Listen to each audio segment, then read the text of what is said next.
Queridos amigos, continuamos viajando por la región del pensamiento y hoy concretamente vamos a ir a Atenas, a la Grecia antigua, en el siglo V antes de Jesucristo. Claro, hablar del siglo V antes de Jesucristo en Atenas son palabras mayores. ¿Por qué? Porque fue seguramente el siglo en el que la humanidad y en aquel lugar se ha desarrollado de forma más perfecta. Ellos trabajaban para que nada pudiera hacerse mejor de como ellos lo hacían. Ellos se esforzaban para que las cosas fueran perfectas.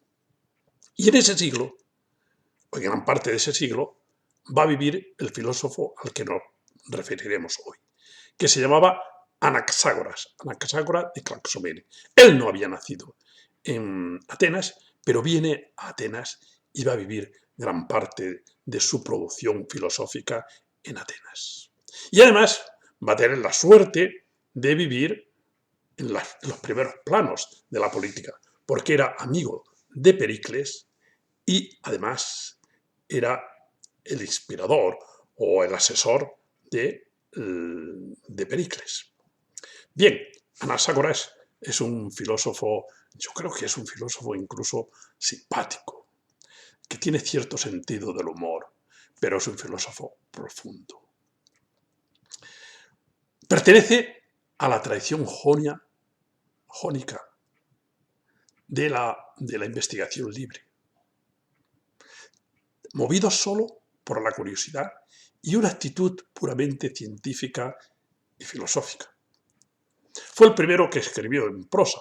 Antes se escribían en hexámetros dactílicos en esta época, en verso, pero él fue el primero que ya empezó a escribir en prosa. Pertenecía a una familia rica, pero no mostró nunca interés por el dinero. Nos lo va a explicar, nos lo va a decir. Venga, nos encontramos con Anaxágoras en Atenas, en uno de aquellos centros donde se cultivaba la enseñanza. Digamos, por ejemplo, que en el centro de Aspasia, que era la mujer de Pericles, Aspasia, que además regentaba, es un lugar donde se sabe vivir bien, digámoslo así. Bien, pues allá nos encontramos con Anaxágoras. Y a Anaxágoras le vamos a preguntar, oye, amigo Anaxágoras, ¿tú crees que es preferible nacer a no nacer? Mira lo que nos contesta. Preferiría nacer para poder estudiar los cielos y la totalidad del universo. Todos nosotros hemos vivido algún momento que decimos, es que por este momento merecía la pena haber nacido. Y es verdad. Hay momentos en los que solo por ese momento merecería la pena haber nacido. Y él dice, no, para mí merecería la pena haber nacido para poder estudiar los cielos y la totalidad del universo. Y es verdad que estudiar los cielos y la totalidad del universo produce una satisfacción y al mismo tiempo una insatisfacción enormes, porque empiezas a conocer cosas, pero te das cuenta que vas desconociendo otras muchas. Pero en realidad, en este siglo, les duele la ignorancia. No pueden soportar la ignorancia. Les duele. No pueden soportar el no saber a qué atenerse. Y quieren saber a dónde están y a qué atenerse. Hay muchas preguntas que hacerse sobre el cosmos, sobre el mundo. La primera de ellas, ¿cómo ha nacido? ¿Cómo se ha desarrollado? Y lo vemos cómo él se va a preocupar de ello. Pero nos va a decir cosas muy curiosas. ¿Qué pensaste, amigo Anaxágoras, cuando te dijeron que uno de tus hijos había muerto en la batalla? Pues mirad, ¿sabéis lo que yo les dije? Lo que digo ahora. Sabía que los había engendrado mortales. Esa fue la contestación de Anaxágoras. Cuando le dijeron esto, contesta, yo no sé si es una pose que está poniendo, pero dijo y nos dice, sabía que los había engendrado mortales. Es un poco de frialdad. Al final le haré una pequeña crítica o una gran crítica. En un momento dado, que sabemos que le hicieron un proceso y lo expulsaron de la ciudad, contesta, cuando ya le han hecho el proceso sus jueces y tal, dice, tanto mis jueces como yo estábamos sentenciados hace mucho tiempo por la naturaleza. ¿Qué sentido de control de las cosas y de los sentimientos? Sin que eso quiera decir que eso es bueno. ¿Cómo controla? En otra ocasión, que le preguntan y le dicen, hombre, vamos a preguntárselo. Oye, ¿por qué no te dedicas más a la sociedad? ¿Por qué no te dedicas más a los problemas humanos? Y él contesta, señalo al cielo porque me intereso mucho por la patria. La patria es el cielo. Son esas personas con un sentido universal de las cosas increíble. Y en otra ocasión, que cuando estaba ya, que estaba a punto de morir, pues le dice, hombre, vas a morir lejos de Atenas, porque lo habían expulsado y estaba en Lámpaso. Y él contesta, desde cualquier sitio hay la misma distancia. Desde cualquier sitio que esté, hay la misma distancia para ir al Hades, para morir. Pero bueno, con relación a la muerte, le vamos a preguntar, oye, tú que sabes que te vas a morir, pide el último deseo. Y mira que nos está contestando a atender. Mi último deseo, conceder un día de vacaciones a los niños en el mes de su muerte, de mi muerte. Que concedan un día de vacaciones a los niños en el mes de mi muerte. Bien, aquí está un poco la imagen de quién era este hombre. En otra ocasión, le traen a Pericles y a Tucídides, que eran los dos gobernantes, que estaban luchando por el poder entre los dos. Y le trae un pastor, les trae la cabeza de un carnero que solo tiene un cuerno, una cabeza con un unicornio. Y llaman al adivino Lampón, y el adivino Lampón dice, esto quiere decir que de vosotros dos, solo uno será el que mandará. Solo puede quedar una cabeza pensante y solo puede quedar una cabeza dirigiendo. Y además esa cabeza va a ser Pericles. Bien, ha sido un adivino que ha dicho esto. Cuando ve la cabeza Anaxágoras, toma la cabeza y dice, yo solo soy docto en naturaleza, en mente, en sabiduría y en insensatez. Por lo tanto, voy a ver si corto la cabeza, hago disecciones y veo cómo se ha producido esta anomalía. Por lo tanto, aquí vemos la racionalidad y aquí vemos la fuerza de Anaxágoras. Bien, pero ¿qué es lo que está sucediendo? ¿Qué está sucediendo aquí en el siglo V y en los presocráticos? Los presocráticos se están preocupando de una manera muy seria, muy profunda, por varias cosas. Y los presocráticos están creando un concepto, están creando muchos conceptos. En alguna ocasión he dicho que la filosofía consiste en la creación y desarrollo de un concepto o de varios conceptos. Aquí se están poniendo a la orden del día muchos de los conceptos que nos van a construir nuestra racionalidad y nuestra forma de pensar. Esos conceptos, esa forma de acercarse a conocer el mundo, esa estructura mental, la están estableciendo de una manera muy clara y de una manera que todavía nosotros la podemos utilizar de una manera muy aprovechable. Y es buscando cuáles son las razones o los elementos que constituyen cualquier cosa o cualquier acción, cuando nosotros nos ponemos a analizarla. Primero, ¿cuáles son los elementos que constituyen aquello? La materia de que está constituida. ¿Cuáles son esos elementos? Segundo, ¿qué formas toman? ¿Qué formas toma cuando un ser nace? ¿Qué formas toma una manzana, que es una materia? ¿O qué formas toma una pera? Que están alimentándose de lo mismo y absorben esos minerales con el agua y se convierten, unos minerales se convierten en manzanas y otros en peras. ¿Quién está dando esa forma? ¿Cómo se está produciendo esa forma?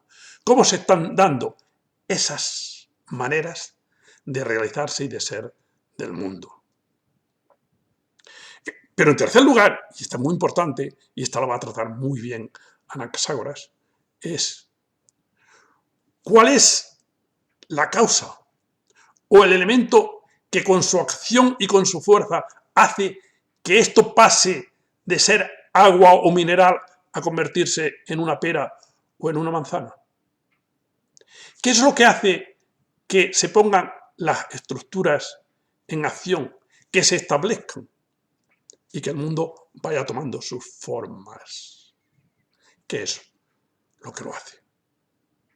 Y por último, y muy importante también, ¿por qué razón sucede todo esto? Entonces la razón para ellos siempre es, para los filósofos de esta época, es la proporción para conseguir una cierta belleza y una cierta bondad. Ya están estos cuatro elementos. Pero pensar vosotros también, ¿cuáles son los elementos que constituyen mis acciones? ¿Con qué sentido actúo yo? ¿Para qué actúo? ¿Por qué actúo? ¿Cómo actúo? ¿De qué manera desarrollo todo esto? Bien, pues este filósofo Anaxágoras se hizo muchas preguntas, pero preguntas interesantísimas. Una de ellas era, por ejemplo, ¿qué es el nacer? Parece bastante complicado, si no misterioso. ¿Qué es el nacer? Sabiendo además, y teniendo en cuenta, que él pertenece a ese grupo de pensadores en los que se encontraba Parménides, en los que es muy difícil admitir que se pueda pasar del no ser al ser. El no ser no es, y el ser es. Y no se puede ni dejar de ser, ni puede nacer algo. Entonces, ¿qué es el nacer? ¿Cómo podría el cabello proceder de lo que no es cabello? Y la carne de lo que no es carne. ¿Cómo es posible que yo me esté alimentando de algo, de fruta, por ejemplo, y esa fruta se convierta en sangre? ¿Es que la fruta ya tenía la sangre? ¿O se convierta en carne? ¿Es que la fruta ya tenía carne? ¿Cómo se produce esto? ¿Cómo surgen esos nuevos elementos? Si no es posible. ¿Qué tipo de naturaleza tiene la naturaleza para que se vaya pasando de una cosa a otra sin creación de ningún elemento nuevo? Si no se pueden crear elementos nuevos, ¿qué es lo que pasa aquí? ¿Cómo a partir y de qué sustancia se originó el cosmos? Claro, actualmente hubo un Big Bang, Pero bueno, ¿qué había antes del Big Bang? Pero cuidado, porque él va a explicar algo parecido a lo del Big Bang. Bien, sabemos que le hicieron un proceso y este proceso lo condenaron a muerte, pero Pericles, que era su amigo, le conmutó la pena de muerte por el exilio. Pero no pudo salvarle del exilio. Tampoco pudo salvar a su mujer Aspasia, que también pues la atacaron. No podían atacarle a Pericles porque era un intachable y entonces atacaban a aquellas personas que estaban cerca de él para hundirle. Los mismos métodos, los mismos sistemas que se suelen desarrollar actualmente con las cuestiones políticas.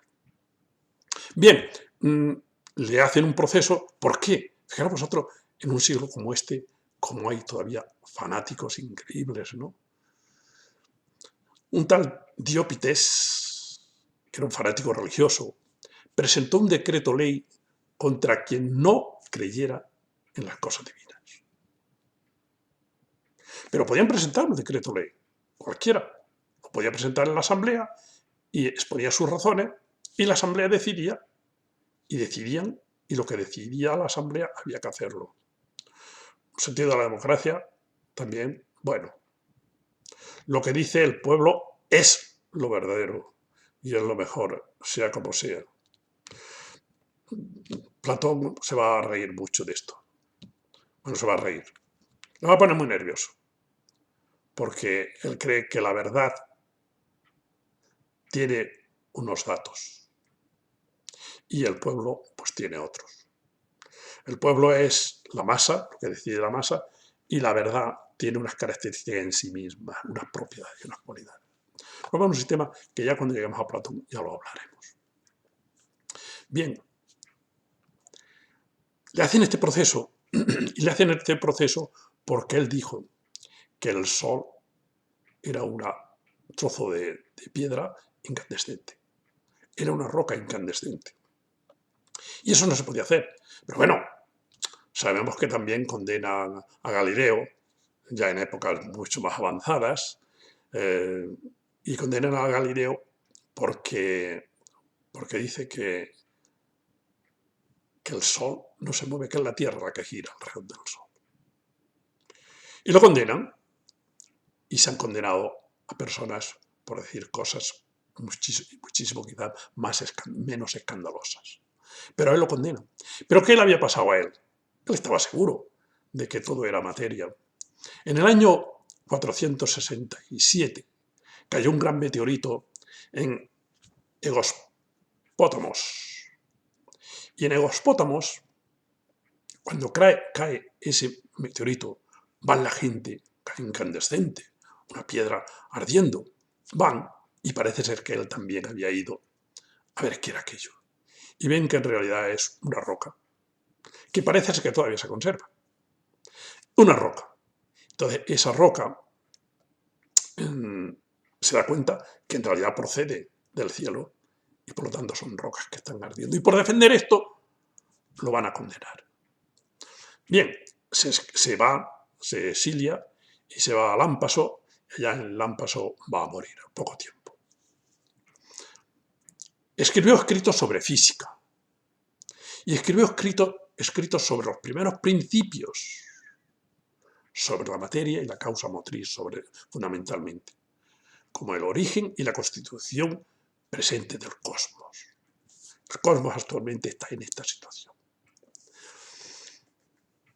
Escribió en un estilo, dicen, porque se conserva pocas cosas, unos 450 versos. Escribió en un estilo atractivo y digno, según nos cuenta Diógenes Laercio, Simplicio, que todavía en el siglo VI después de Jesucristo pudo tener a su disposición una obra de Anaxágoras. Le preocupó muchísimo la iluminación y el oscurecimiento. Son cosas muy curiosas. ¿Por qué se ilumina el día? ¿Por qué se oscurece?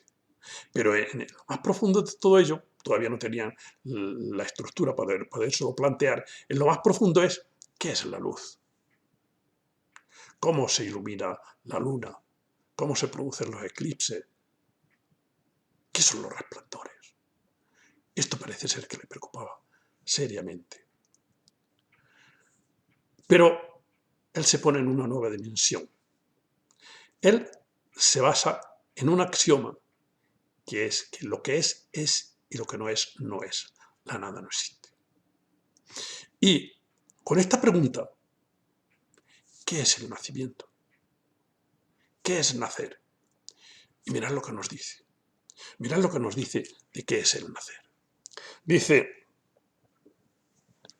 los griegos tienen una concepción errónea del nacer y del perecer. Nada nace ni perece, sino que hay mezcla y separación de las cosas que existen. Así ellos deberían llamar con propiedad a la generación mezcla y a la extinción separación. Bien, ¿qué es el nacer? Bueno, además de qué es el nacer, existen otras preguntas acerca del nacer. ¿Por qué hemos nacido? ¿Por qué he nacido yo y no otro ser? ¿Y para qué he nacido? Quizás sean las preguntas más importantes sobre el nacimiento y la muerte. Y para él es mezcla y extinción. Las cosas se mezclan y surgen algo. Y luego se separan. Y cuando se separan, entonces se da lo que es la extinción, la separación. Le preocupó mucho la nutrición. Y él se preguntaba, ¿del pan sale la sangre, la carne, el pelo, los huesos? ¿Cómo puede ser eso? Y él dice entonces, aquí está quizás su aportación, él dice, es que existen infinitas sustancias. Todo está en todo. Todo está en todo. Es decir, el oro está también en la carne. Y la carne está en el oro. El pelo está en la fruta. Y la fruta está en el pelo. Todo está de forma infinita. Infinitos elementos. En todas las infinitas sustancias que nosotros conocemos. Es un poco complejo, pero así lo decía él. Todo está en todo. Menos algo que no está en todo, porque no tiene mezcla. Y ese algo que no está en todo y que no tiene mezcla, a ese algo le llamó el intelecto. ¿Y qué es lo que hace el intelecto? El intelecto es como esa causa que hace que se ponga todo en funcionamiento. Pero vamos a pensar un poco y a reflexionar un poco sobre ella. Todas las cosas estaban juntas. Luego llegó el intelecto. Él le llamaba el nous, en griego, por supuesto, y las puso en orden. Llegó el intelecto, el nous, y puso todas las cosas en orden, cuando estaban todas mezcladas, juntas. Las puso en orden. ¿Cómo se hace? ¿Se introduce de alguna manera en la materia? Y desde la materia dirige, como si fueran semillas que van dirigiendo y se van realizando el cosmos y el mundo, o desde fuera, lo dirige desde fuera. Él dice que después de haber puesto en marcha la rotación de todas las cosas, se desentiende y las deja funcionar por sí mismas.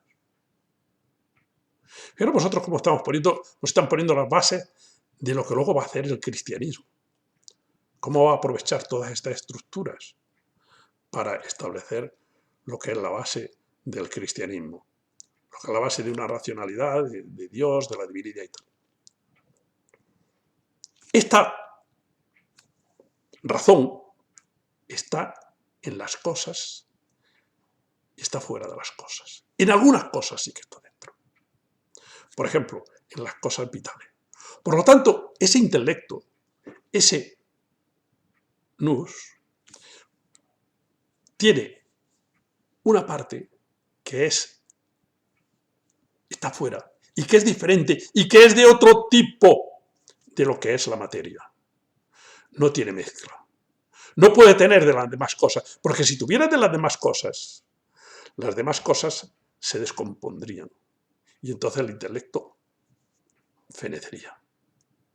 Y el intelecto no muere. El intelecto es siempre, siempre. Existe siempre, desde siempre. Y es el que pone en funcionamiento, con su acción, pone en funcionamiento el mundo. Es el gran Big Bang que explota allí la materia, pero la materia tiene una razón de funcionamiento. Él cree que se pone en funcionamiento por círculos. Empieza un círculo pequeñito y empieza la materia a dar vuelta, a girar sobre sí mismo. Y esa fuerza centrífuga, va haciendo que se vayan produciendo como redondeles cada vez más amplios. Y se van produciendo así círculos. Y en esos círculos van habitando las cosas. Bien, con esa expansión y con ese movimiento, es decir, ha puesto en funcionamiento la materia.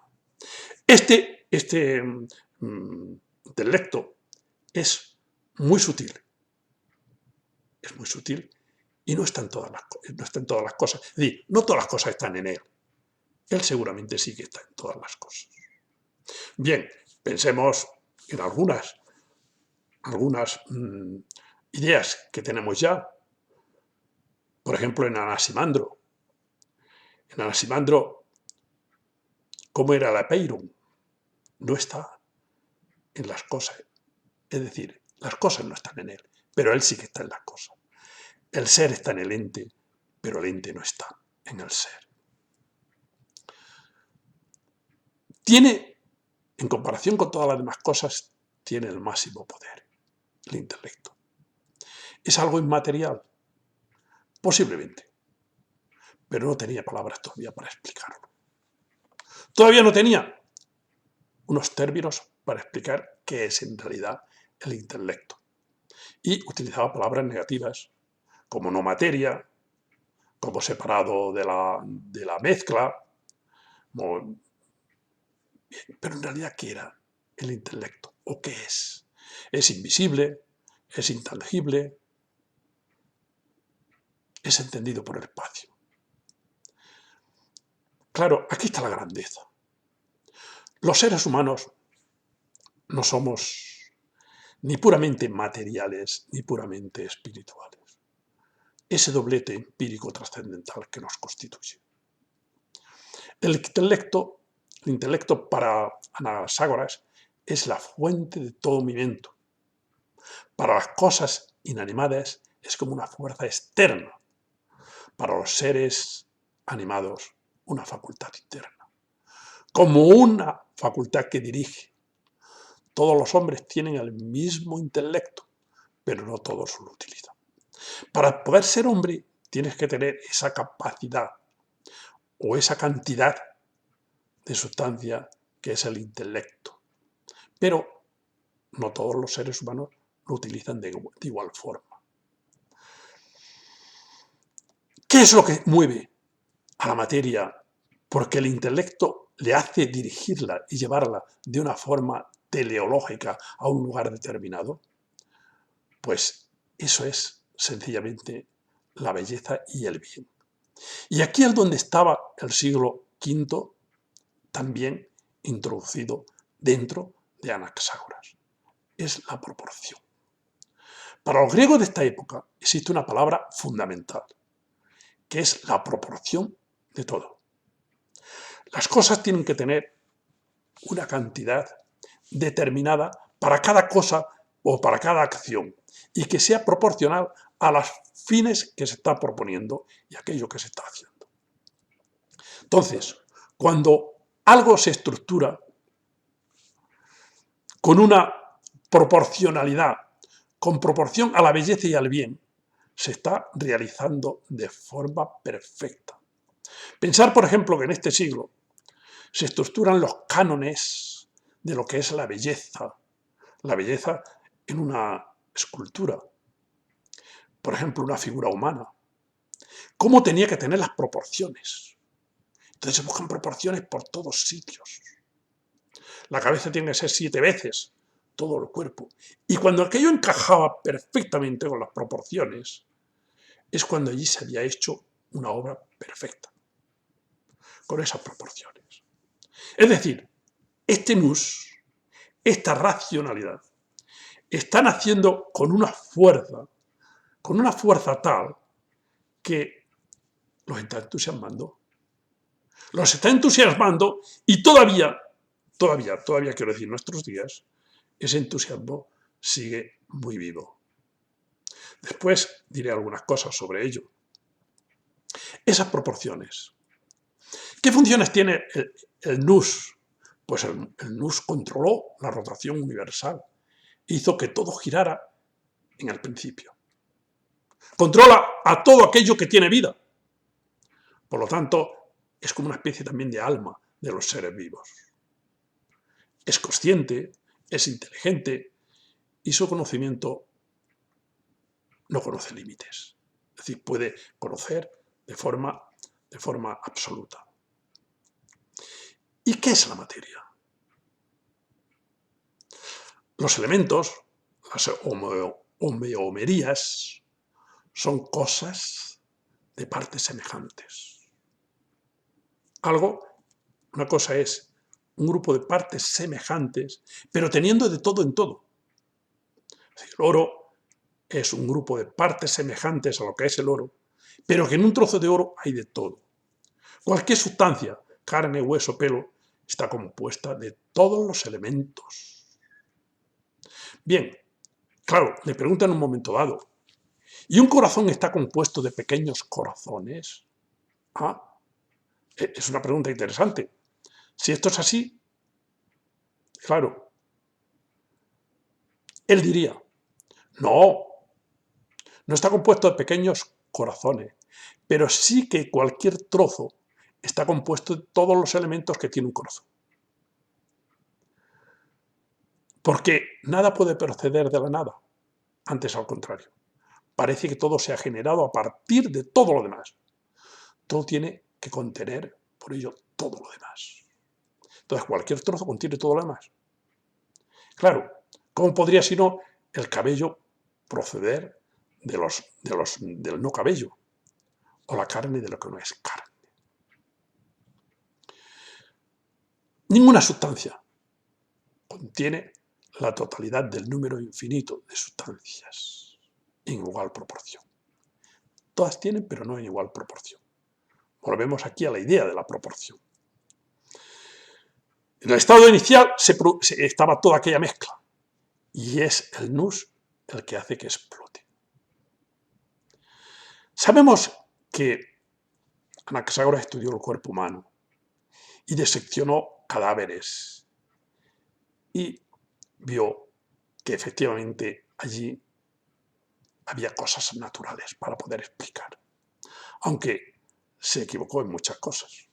Por ejemplo, defendía que la diferenciación de los sexos la determina el varón, porque en realidad ellos pensaban que era el varón el que ponía todas las semillas y que la mujer era una mera receptora.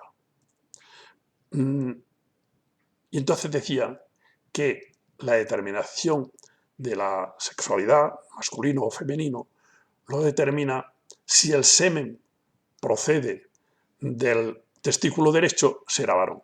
Si procede del testículo izquierdo, sería hembra. Bien, todavía no sabían cómo funcionaba todo aquello. Pensaban también, Anaxágoras, que el órgano fundamental del cuerpo humano es el cerebro y no el corazón, porque él era el órgano central de la percepción y por esta razón se forma en primer lugar como embrión. Es una visión racionalista y laica del mundo, evidentemente. Una visión que tiene una dependencia de Parménides y de Zenón. En primer lugar, la idea del intelecto como fuerza motriz, ordenadora y controladora del universo. Con esta teoría se pone la base de una concepción teleológica del mundo, como síntesis de su pensamiento. Y también la teoría de la estructura de la materia. Dos conceptos fundamentales. La materia, con su estructura, y el intelecto. Sembró infinidad de ideas y semillas. Otros las van a desarrollar. Por ejemplo, lo infinitesimal, el cálculo infinitesimal.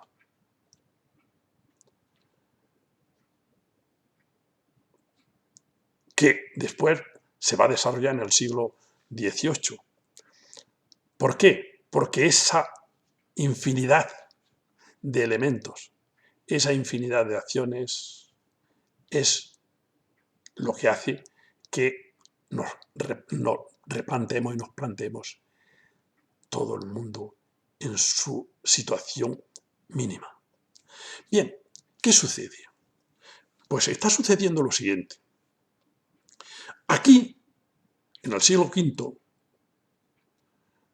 se está estructurando la racionalidad, pero se está desplazando al corazón. En el siglo VI les dolía la vida, les dolía el dolor. Los griegos iban a las tragedias, a ver las obras trágicas, también en el siglo V. Iban a ver las obras trágicas porque aquello era como una educación de los sentimientos. Les interesaban los sentimientos, les interesaban mucho los sentimientos. ¿Qué es el dolor? ¿En qué consiste el dolor? ¿Cómo es la vida? ¿Cuáles son los grandes misterios de la vida? ¿Cómo tiene que una persona actuar de una manera determinada? Y allí lo veían. Pero ahora lo que les duele es la ignorancia. Ahora son las cosas, el vacío, no del corazón, sino de la mente. Y por lo tanto, se está cambiando. Esto no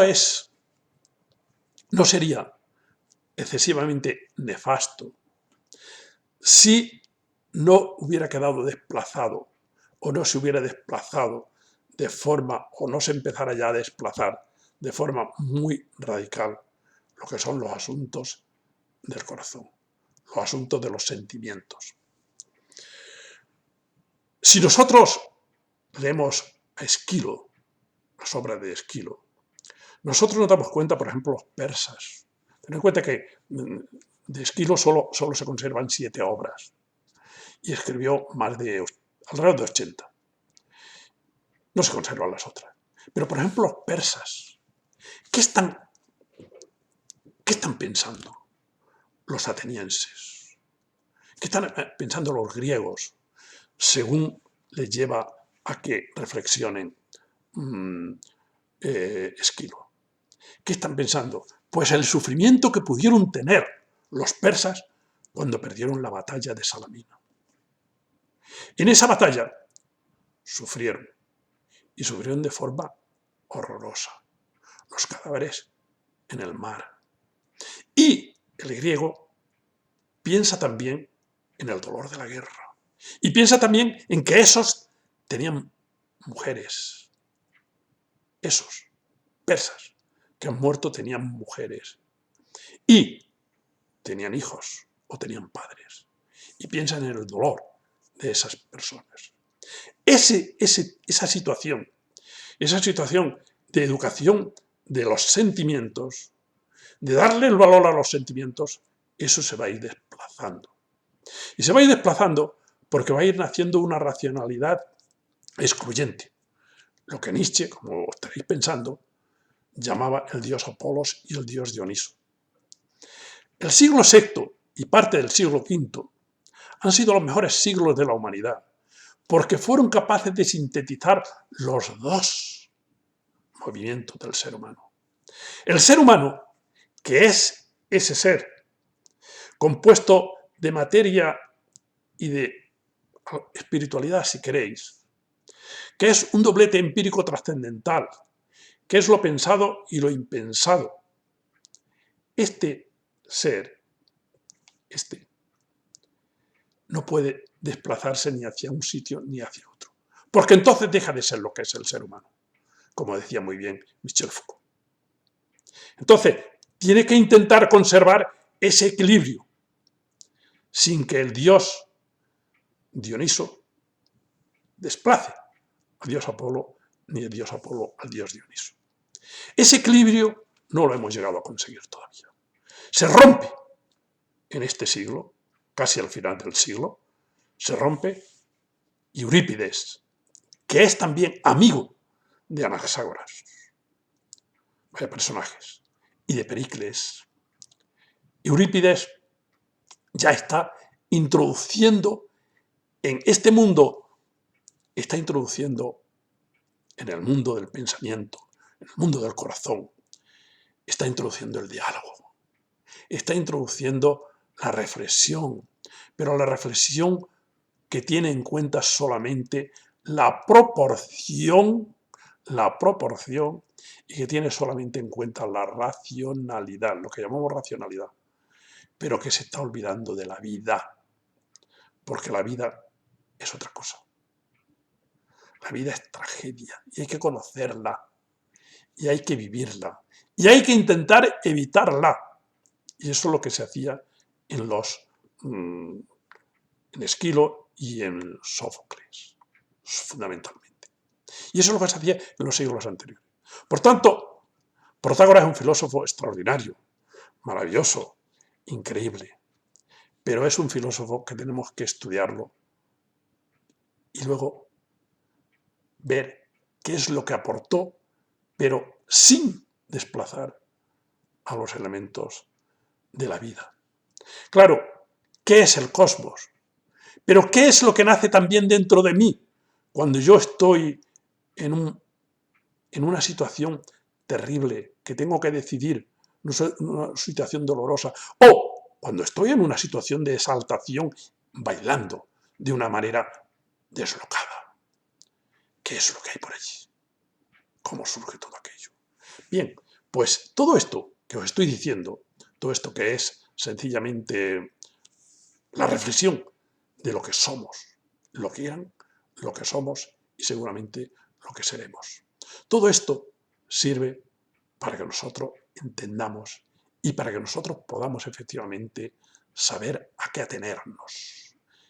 Y si no, por el placer de haber viajado y de contemplar un trozo del pensamiento antiguo. Muchas gracias.